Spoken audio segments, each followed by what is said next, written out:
નમસ્કાર મિત્રો, અત્યારે જામનગર શહેર વોર્ડ નંબર 15 માં પંચવટી સોસાયટી વિસ્તારમાં ઊભો છું. અહીંયા શેરી નંબર 1, 2, 3, 4 વિસ્તારની મહિલાઓ છે, અહીંયા આવી છે અને રજૂઆત કરી રહી છે. તો પહેલા તો જે એમના મુખ્યત્વે છે એમની રજૂઆત સાંભળજી. જી બેનો, શું સમસ્યાઓ છે? બોલો તમે. ગટરનું પાણી આવે છે નળમાં ગટર કઈ ટાઈમ નથી નળનો ને કચરાવાળું ને એમ શેરીવાળા કોઈ આવતા નથી. શેરીવાળા કોઈ આવતું નથી. બીજી કઈ સમસ્યાઓ છે?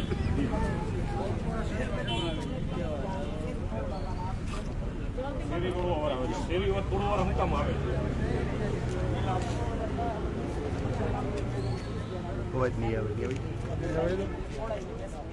હા, એટલે ટૂંકમાં રોડ તોડવા આવે છે.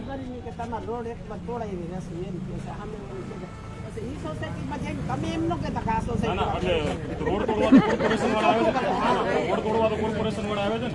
આ રોડ બન્યો એને કેટલા વર્ષ થયા? 2 વર્ષ. 2 વર્ષ થયા. કેટલા વર્ષે રોડ બન્યો? 12 12 વર્ષે. વર્ષે રોડ બન્યો. 12 વર્ષે અમે રોજ ઓલા કોર્પોરેટરને કઈ કે અમે ચૂંટણીમાં તમને મત લઈ લઈ એમ કરી કરાય. ત્યારે બાકી તમે 5 વર્ષમાં કઈ નેતાને જોયા? તમારા ધારાસભ્યો કોણ છે? અહીંયા આવ્યા છે ક્યારે ધારાસભ્યો?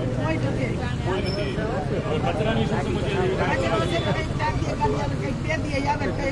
પછી આવા ટાણે આવે સવારમાં એનું ફરજ છે ને, આવા ટાણે આવે નહીં ફિક્સ નથી.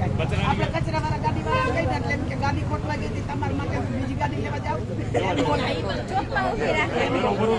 બધાય વેરો ભરીશ. એ તો મેં અત્યારે ચૂંટણી વાળાને કીધું તું તમારે હે ને જો અમારે રોડ નો બનાવો ને તમે વેરો નહીં ભરો. ત્યારે આ બન્યું છે. રોડ બનાવવામાં કે ગટર બનાવવામાં કે પૈસા લીધા જેવી વાત આવી? હા, પૈસા લીધો. કેટલા કર્યો? 2500. તમે વેરો કરો તો ઉપરથી 2500 એટલે વિચાર કરી શકો છો મિત્રો, જામનગર મહાનગરપાલિકામાં છે આ લોકોની શું હાલત છે. કચરાની ગાડી છે ઉપરથી ભરાઈને આવે છે. અહીંયા રોડ કે હજી ગટર બનાવ્યો નહીં હોય એમાં જો વેરો મોટા સીવડાઈ છે એટલે જે રીતે એમ થાય ને નીચા મોટા જીવડાઈ હોય મોટા દરજી સીવા હોય ભાઈ કીતે ભરાય તો એમ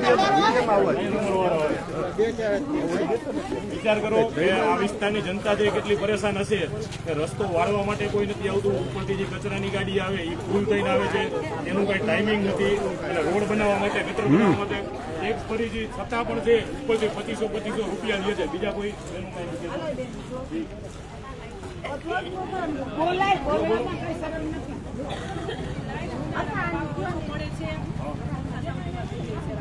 ઉનાળામાં પાવર બહુ ધીમો પડે છે. જો મિત્રો, એક નવી સમસ્યા છે. અત્યારે આ સોલાર આવ્યું છે જેના લીધે છે પીજીવીસીએલ જરાય ધ્યાન નથી આપતી.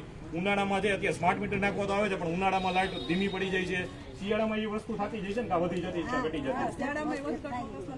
ઉનાળામાં વધારે થાય. વિચાર કરો, ઉનાળામાં લાઇટનો પણ આ વિસ્તારમાં પ્રશ્ન છે, એમાં પણ કોઈ ધ્યાન નથી આપતું. ગટરના પાણીના તમામ પ્રશ્નો છે પણ 5 વર્ષમાં એ લોકોનું કેવું એવું છે કે નેતાઓ દેખાણા નથી, કોઈ કોર્પોરેટર કે કોઈ ધારાસભ્ય છે એ દેખાતા નથી. અને આ જે રસ્તો બન્યો છે એ 2 વર્ષમાં જે તોડવા ઉપર આવી ગયા છે. વિચાર કરી શકો છો જામનગર મહાનગરપાલિકાનો વિકાસ છે એ કઈ હદે થઈ રહ્યો છે. આ લોકોને આટલી સમસ્યાઓ છે છતાં પણ જે એ લોકો મત લઈ ગયા, વેરો લઈ ગયા, કોઈ ઉપરથી જે 2500 લઈને પછી ગટરું કરે છે. એટલે ખાસ તો જે બેનોને એ કેવું હતું આવી રીતે 2500 ન દેવાનો હોય, આપણે વેરો ભરી છીએ એના માટે જ ભરી છીએ તો એમની ફરજ આવે કાંઈ આવીને કામ કરી જાય. એટલે ખાસ છે જામનગર મહાનગરપાલિકાના જે કાંઈ અધિકારીઓ હોય, જે કાંઈ નેતા હોય, જે કાંઈ ચૂંટાયેલા નેતા હોય, તમામને ખાસ કેવું હતું આ વિસ્તારની જનતા પરેશાન છે. 5 વર્ષ સુધી છે તમને ભોગવા છે. હવે ચૂંટણી આવે છે, હવે ચૂંટણી ટાણે થોડું કામ કરો. મ્યુનિસિપાલિટી વાળા બાઈ ઓલી આવીને વારવા વારી અહીંયા 2 હેડકા બારે 2 વા મારે વહી જાય. આ શેરીમાં એકઈ નથી હોતા.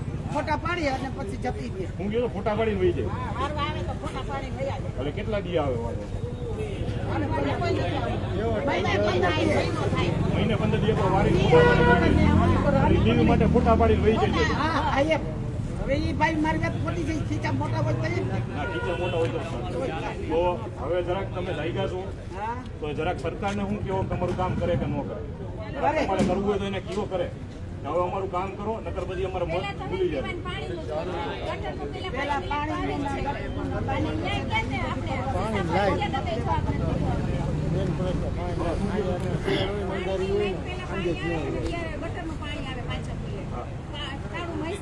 અમે તો બંધ થઈ ગયા પીને તો ફિલ્ટર વિચાર કરો, અહીંથી પબ્લિક જે ન્યા છે ધક્કો ખાય છે, લાલ બંગલે ગયા છે, પંપ આવશે, ધક્કો ખાય છે, તો પણ જે લોકોને જવાબ નથી મળતો. તો તમે સમજી શકતા છો કે આ વિસ્તારની જનતા જે કેટલી પરેશાની છે. એટલે ખાસ છે આ વિસ્તારની જનતાના પ્રોબ્લેમ છે તાત્કાલિકપણે સોલ્વ કરવામાં આવે. તમામ નેતાઓ, તમામ અધિકારીઓને એવી અપીલ હતી. ધન્યવાદ. જય હિન્દ, જય ભારત. પછી આવું કદડા જેવું આવે પાણી તો ફિલ્ટર ખરાબ થાય ને.